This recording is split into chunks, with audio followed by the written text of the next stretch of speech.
Тэртээ 1911 оны намрын дунд сарын шинийн 8-нд одоогийн Завхан аймгийн Алдархан сумын нутаг Богдын хөвөнд Донорвын гэр бүл нуган үр мэндэлсэн нь намдаг байлаа.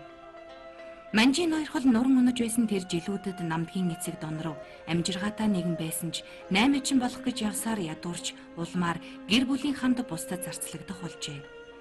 Энэ нь намдаг хүүд амьдралын төлөө тэмцэх сэтгэлийн хад суулгасан бололтой. Тэр нь эрдэм ном сурах мөрөөдлөөс эхлэв. Багасаа л нутгийн бичиг үсэг мэдэх хүмүүсээр хуучин монгол үсэг заалгаж дуртай болоод 9 настайдаа хошууны бага сургуульд оржээ. Түүндээ тууштай сурч чадаагүйч тэр нь хожмын гэгэрлийн эхлэл байлаа.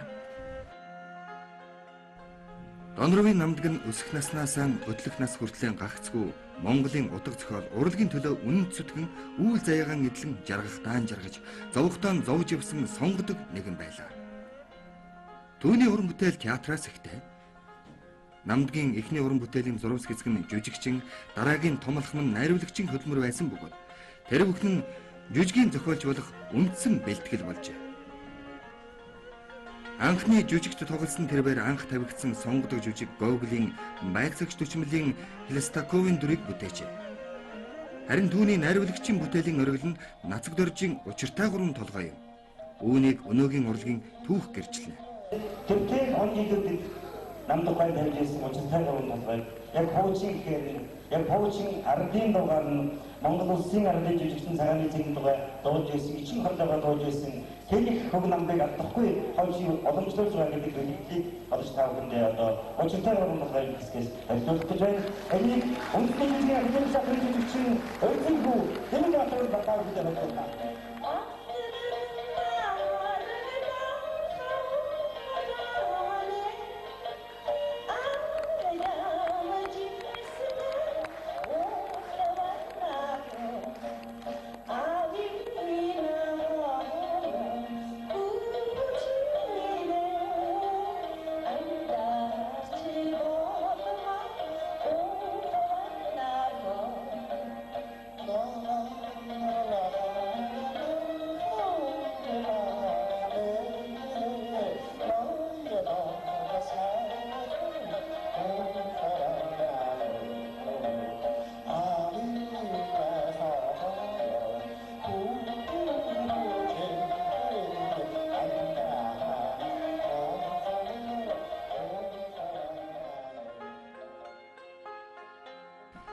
Театрын урлагийн 3 тулгуурыг эзэмшин тэндээсээ жүжигийн зохиолыг дагнан бичих болсон намдаг энэ завсар утга зохиолын бүх төрлөөр хүчээс оржээ.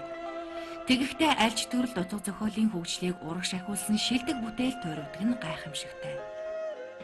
Тухайлбал цаг төрийн гомэн араман, эдрэ жүжиг, нүгэл буян кино, шөнийн бороо дуу энд төлөөлөн нэрлэхэд л хангалттай.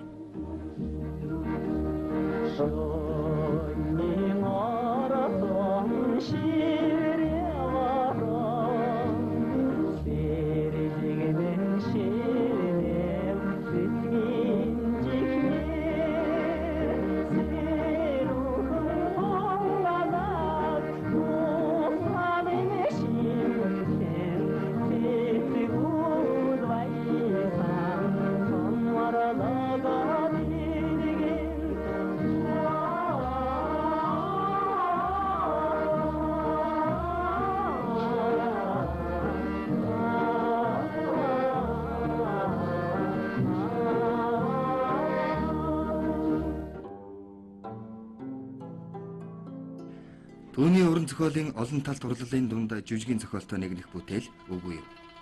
Намдаг 1941 оны 10 дугаар сарын 18-нд улс төрийн хэл сэргээр баригдах хүртлэн найруулагчийн зэрэгцээ жүжигийн зохиолч ботлоо өссөн. Энэ л үед амба амьдралын үн, шин зам, сүрэг чон, шараагуулын 3 хаан, бүдээ хүүхэн зэрэг алдарт жүжигүүдэн бичсэн юм. Суллагдсны дараа намдгаас бэргэх хандлага ялангуяа төв театрын удирдлагад ам бөхтөө байсан тул жүжигийн зах зээл үндсэндээ хаагджээ. Тиймээс хүссэн ч эс хүссэн ч уран зохиолын өөр төрөл рүү ороход хүрсэн бөгөөд тэр нь үргэлжилсэн үг тодруулбал арман байсан юм. Ийм байтал түүний бүтээлийг хэвлэлний идэх талаар хориг саад байсаар байлаа. Жишээлхэд Хөгшин чон үлснэн гайхамшигт туужийг нь тухайн үед хэвлүүлээ гэв. Намдаг тавьшихам жүжиг бичсэний ихэнх нь яриан жүжиг байдаг. Намдаг багшийн зохиолуудыг хэрэгцүүлж ингэж бодож дахин ингэж харж хахад тэр зохиолууд нь тухайн цаг үеийн сэдвт тохируулсан юм том баг байдаг. Хөвслөн сэдвээр тавьсан боловч тэр нь дандаа өшөө улс орны ирээдүйг харсан. Хөгжлийн ирээдүй, хүний сэтгэлийн гэгээлэг тал, хүний холын төсөл, хүний холын мөрөөдлийг шингээсэн байдаг. Жишээлх юм бол шин зам жүжигийг би найруулж явахдаа бодож байсан. Шин зам жүжиг бол тухайн үед яг тэр үзэл сурталын талаас нь хөвсгөлын өдөрдөгч Сүхбаатарын дүр, Барьцаан болсон Дандрын жирийн ардын дүрийн тухай хэлсэн боловч улс орны хөгжлийн шин замын тухай цааш нь бэлэгдлийн шинжтэй хэлэхдээ хөвсгөлэн сэдвүүдээр тулгуур тавьсан байдаг. Ээдрийн жүжиг дээр ч гэсэн тэр улс орны ээдрийн тухай яриаггүй хүмүүсүүдийн оюун санааны ээдрээтэй үзэл санааг эвдрүүлж зохицуулах гэсэн нийгэм урсгал дотор явж байсан Монголын нэгэн сэхэтний үзэл бодлын зөрчил тэмцлийг хэлсэн. Тэр нь өнөөдөр ч гэсэн одоо манай парламентад сууж байгаа гишүүдийн үзэл бодлын сөргөлдөөнтэй их адилхан буугдаж байдаг. Тэгэхээр энэ бол аль талаараа бол сонгодог бүтээлийн хэмжээнд хүрэхээр ийм энд үүсэх мөнхийн амьдрах ийм сэдвүүдийг тойрвж байсан ийм сайхан буурал зохиолчоо гэж би хүндэлж боддог юм аа.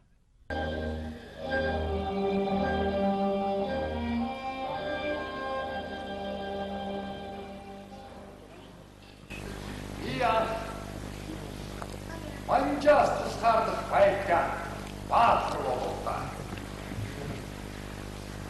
Арам нөгөөд хард зэрэгтэй байх баатар болсон явдлаа сэтгэлийн минь том хөргсөн юмстэй. Уусунд таахгүй болсон гэж санаж яваа. Гэтэл ягд элцгэр байх. Үхрүүнээс хажууд дэлгэрээ энэ тал юм цэг болж байгаа. Тэгээд баатар хийдий хайж нэг сум гэдэг санаанд орж тун харуулсан. Тэгээд бизэмдэг болсон учраас байлгаараас хасдаг. Огтын үхвэрдэг чинь сэтгэл дүүрэн хой яг жинбэгсэн адуу шиг хасаа шичлээс ашгүй явж байсан чинь. Эмэндэр хатан баатар таардаг. Гүр чи ямар хийчих зэрэмдэг болсоос сэтгэл зэрэмдэг болоод магад. Амагийн сэрги ямар гатуулахгүй. За аваа он сахарч том хариулттай. Тэгэхээр чи яамны гомдгийг контрол мөчөөс надад таасан. Тэгээд аймын гэсэн яамны орон байр байлуулах тийм ганцаараа байсан. Дараа борооны ирэхэд бас ганцаараа байлаа. Тэгээд би бүгдээ орон ганцаартаа. За энэ орон хэрэг астрээс цаг. Эцэг зав ирж бас хайр боддог байгаа.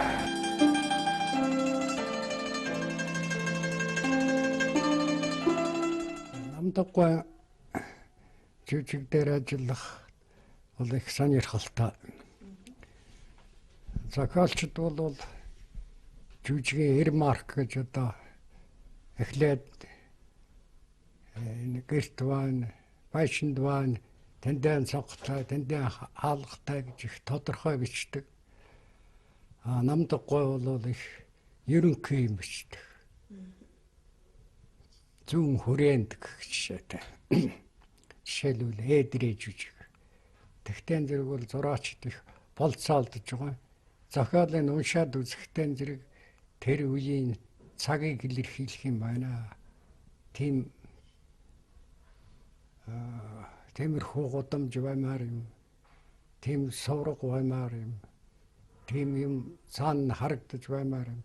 Тэрнийг бол өөрийн сэтгэн бодох бололцоог тэр зохиолдоор өгсөн байдаг. Зарим зохиолчд бол тэр зохиолоо их эргэж, тойрч, үргэлж сахиж, үгэлж байдаг, үргэлж ирж байдаг. Намдаггүй бол зохиолоо өгчхөөл ер үзэгдэхгүй. Сөүлд хянахад л ирнэ. Тэрнээс наа нэрэхгүй. Энэ нь одоо эргэцүүлж бодоход ерөөсөн тэр миний хийсэн зохиолыг хүн яаж хийж сэтгэж вэ гэдгийг болсон хойно нь үзэх тийм уран бүтээлчд болцоог өгдөг хүн байжээ гэж би боддог. Намдаг олон шавьтай холж бодолтой сайхан хүн байжээ.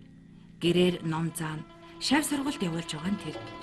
Энэ сургуульд нь хамрагдаж энэ хүнтэй багшаа болсон хүн олон бий. Намдаг багшийн бас нэг Монголын утга зохиолын ялангуяа залуу боловсон хүчин бэлтгэх энэ тал дээр хийсэн нэг их өвөрмөц туршицсан нь бол одоо гэрийн сургуулийг байгуулсан. Жүжигний хэд хэдэн зохиолч тухайлбал одоо Мегмар, Зандравэти, Батбаяр зэрэг ийм хүмүүсийг бол өөрийнхөө гэрийн сургалтаар жүжигний зохиолч болгож Монголын утга зохиолын энэ төвшөнд ялангуяа жүжигний зохиолоор бол гаргаж тавьсан. Мэдээж тэд бол Мегмаргоо эхлээд үргэлжлсэн үгийн зохиолоор бол тодорхой хэмжээнд нэрд гарцсан хүн байсан бол жүжигний зохиол ороогүй байсан. Тэгээд нэг өдөр багштай би одоо багшийн барилдалгаа барилдаж ингэ сууж байгаад надад хэлсэн юм. Би жүжигний хэдэн зохиолчд гаргалаа. Энэ гурыг гаргахын тулд би одоо 10-20 хүнтэй ноцолдож байж энэ 3 хүн гаргалаа. Одоо судалгааны хүн хэрэгтэй байна. Чамайг судлааж болгомоор байна гэж ингэж хэлсэн. Эхлээд өөрийнхөө охин Эрдэнэ битрийг хамт суулгаж байгаад өөрийнхөө 14 нас хүртэлх амьдралаа ярьж өгсөн юм. Бид хоёр ингээ зэрэгцээ бичиж авч байлаа. Тэр чинь бас багш чинь бас өөрийнхөө тэр үеийн амьдралаа ярихдаа бас өөрийнхөө охинд тэр болгон ярьж байсан ч юм уугүй ч юм уу. Ярьж байсан ч гэсэн одоо гэрчтэй ингэж хоёр талд нь бичүүлж ингэсэн. Тэгээд 14 нас хүртлээр бичүүлчихэд тэрнээс хойш яриагүй. За энэ хүртэл бол би хэлэх ёстой. Энүүнээс хойшх нь бол одоо чи судлах ёстой гэж надад ингэж хэлсэн. Мэдээж бол тэр хооронд бол тэр олон юм ярьж надад олон юм зааж өгсөн. Гэхдээ судалгааны арга барилыг бол тэгж надад мэдрүүлж өгсөн юм. Тэгээ багшийн ярьсан амнаас нь унсан болгоны би бол бичиж авдаг байсан. Надад одоо намдгийн лекц гэдэг одоо хэдэн дэвтэр бий. Тэгээд багш л юу хэлнэ одоо тийм би бичиж авдаг. Тийм байлаа мэдээ тэр ухаантай хүний яриач эхлээ заримдаа энэ би бас ойлгохгүй шүү дээ. Хүүхд байсан. Нэг юм ярьж байгаа шал өөр юм яриад явж байгаа эргээл нөгөө юм дээр бол буудаг. Тэгээ миний одоо их баярлаж явдаг юм бол тэр багшийн хэлж ярьжсэн зүйлийг тэмдэглэж авсан. Тухайн үед зарим нь ойлгоогүй ч гэсэн энэ бол одоо над эргээд эрдэмтний ажил хийхэд асар их том гарын авлага болж байгаа. Тийм учраас би намдгийн туршид төөрөл зүй гэдэг сэдвээр хэлвчгийн ухааны докторийн зэрэг хамгаалалтаа нэг их ятраагүй. Намдаг нэг талаас жүжигний зохиолын хөгжлийг урагшлуулах гэж, нөгөө талаар өөрийнхөө олон жилийн туршлага, арга ухаанаа уламжлуулах гэж эцсийн дүндээ өөрийн гарын шаваа бэлтгэх гэж гэрийн шавь сургалтыг зохион байгуулж байсан нь илэрхий. Үнэн дээр гэвэл жүжигний зохиолыг хөгжүүлэх талаар соёлын яам зохиолчдын хорооноос олигтой үр дүнтэй ажил зохион байгуулж чадахгүй байгаад сэтгэл эмзэглснээс энэ нь үүдэлтэй байлаа. Тиймээс намдгийн гэрийн шавь сургалт нь хувь хүний үзэл бодлын хүрээнээс хальж улс орны соёл урлагийн тулгамдсан хурц асуудлыг шийдвэрлэх, улмаар цааш урагш алгах Монгол ухаан байжээ.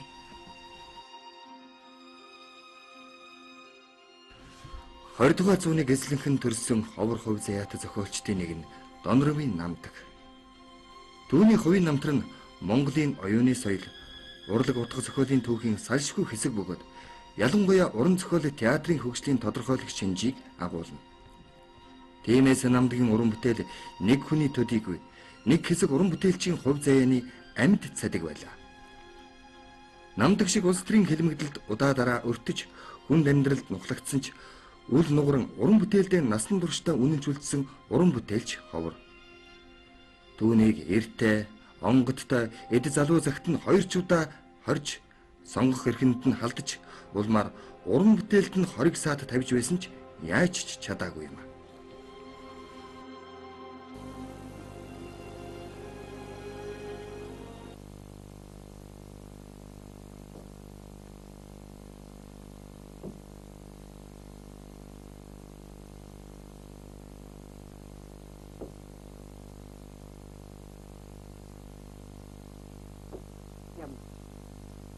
хэлэхээр миний охин хэлдэг хүн.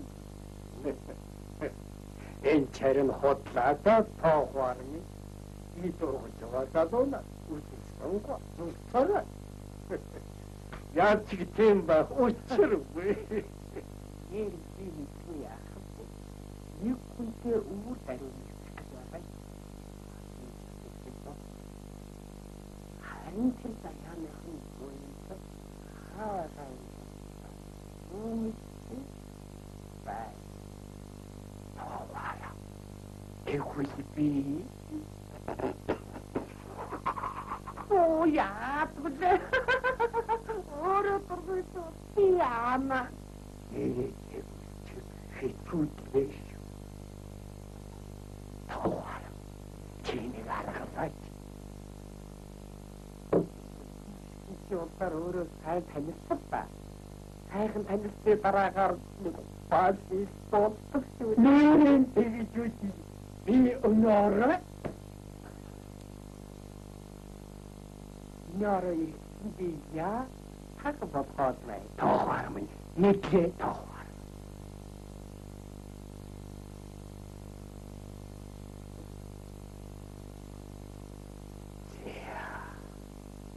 Nyampa, ini kami free kumpait.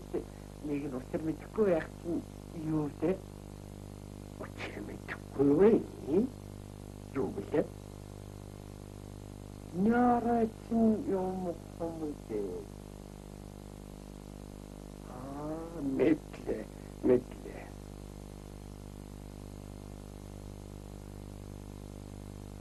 Mukhumuti. Dunia multurengi. Arah.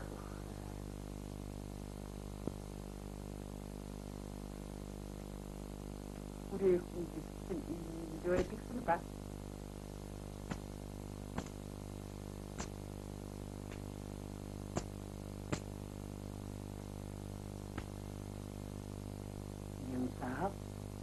Нэгэн баярлуулахаа мартаагүй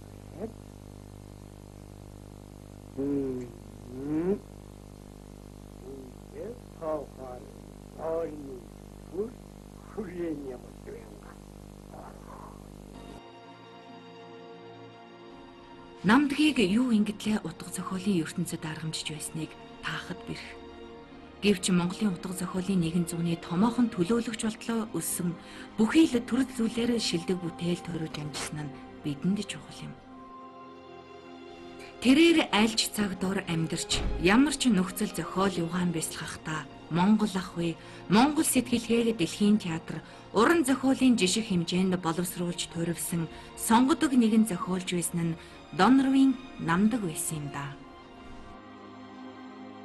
Та ардын хувьсгалтай энэ зэрэгдсэн амьба амьдралын таны хиймэр аргамт хурдан хиймэр төгс агсамжроо тогсхээ.